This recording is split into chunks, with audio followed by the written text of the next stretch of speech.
Music Studio One is one of the largest recording studios in Europe. It was designed in 1990 by American architect Tom Hidley and reconstructed in 2006 by British acoustician Roger Darcy. They recorded their music here: Angelo Badalamenti, Randy Brecker, Lara Fabian, and others. Also, many soundtracks to famous computer games and movies were recorded at this studio. Despite its large size, the overall sound is very tight and focused, emphasizing the attack. The timbre coloration is far from neutral, but the sound is very alive, providing a natural delivery of tones and musical instruments.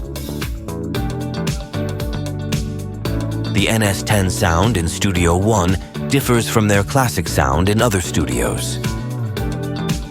There is a strong limitation in the range of reproduced low frequencies, and the mid-frequencies are further focused with no excess of high frequencies. Among all monitor lines, NS10 reproduce upper bass and lower mid-range most evenly. There is fast decay in the low frequencies and no rumble at the bottom. The mid-frequencies between 2,500 to 4,500 Hz play vividly.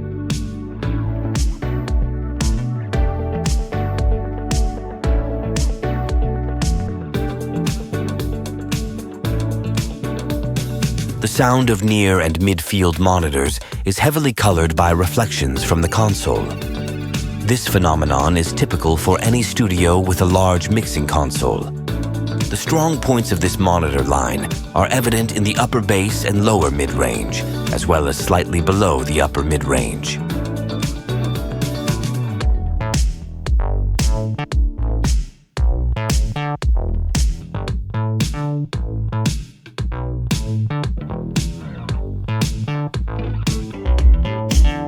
Despite their small size, the acoustics in the placement of these speakers emphasize the kick meatiness due to the boost in the 60 Hz range. A rise in the 250 Hz range is perceived as boxy.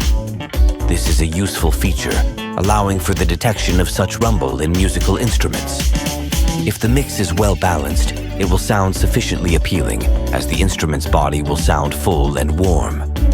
If the mix unpleasantly rumbles, this frequency range should be checked.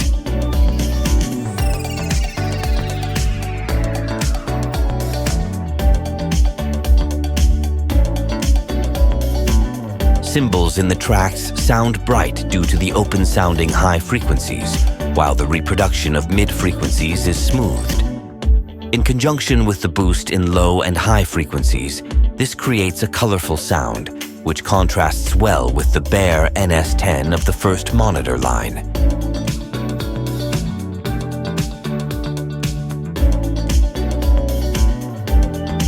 Reflections from the console are quite noticeable, especially in the mid-frequency and lower mid-range areas.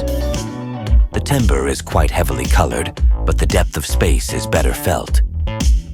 If NS10 significantly cut off the fundamental low end, and the mix sounds rather modest with restrained space, then on Genelec, the space is more convincing.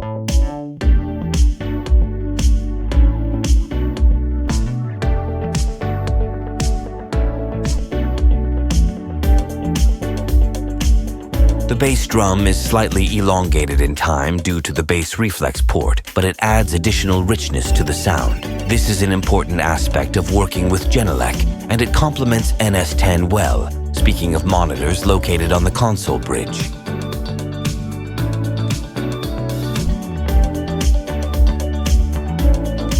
Genelec has a significant dip in the 95 to 100 Hz range, which allows checking, for example, the bass guitar for harmonic content.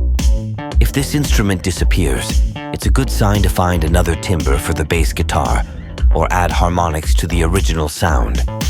If harmonics are present but weakly felt, you can boost the higher frequency zone with an equalizer.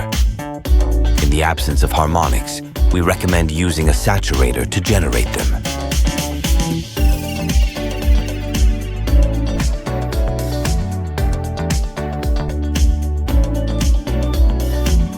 The sound of this acoustic system is not affected by reflections from the console, as the speakers are much further away from it, unlike the first and second monitor lines.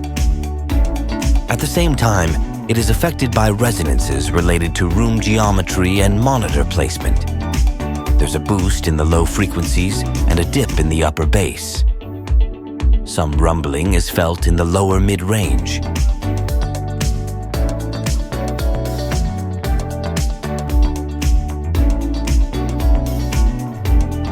Another important feature is the tight bass of the acoustic system.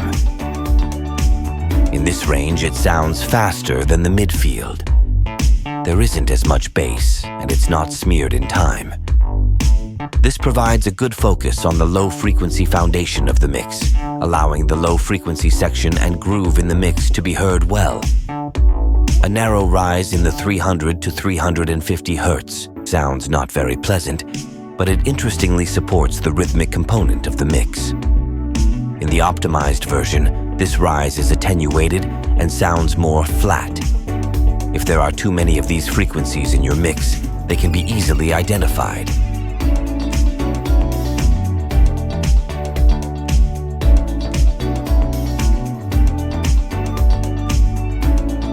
Above 350 Hz, the frequency range has a fairly flat region, but still has peaks and dips, which gives a pleasant frequency coloring.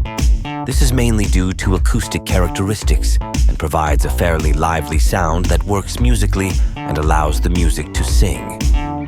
Of course, the monitors in the far field better reveal some spatial properties of the mix. At the same time, combo filtering associated with early reflections from the console is absent. In some mid and high frequency areas, this monitor line is more neutral than Yamaha and Genelec.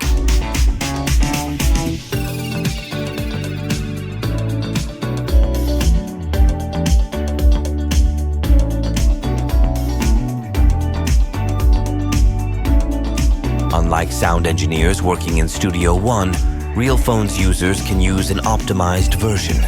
It removes the above-described features from the sound and makes it more neutral. Some room coloring is retained, but only to the extent that it helps to work on the mix without being too distracting.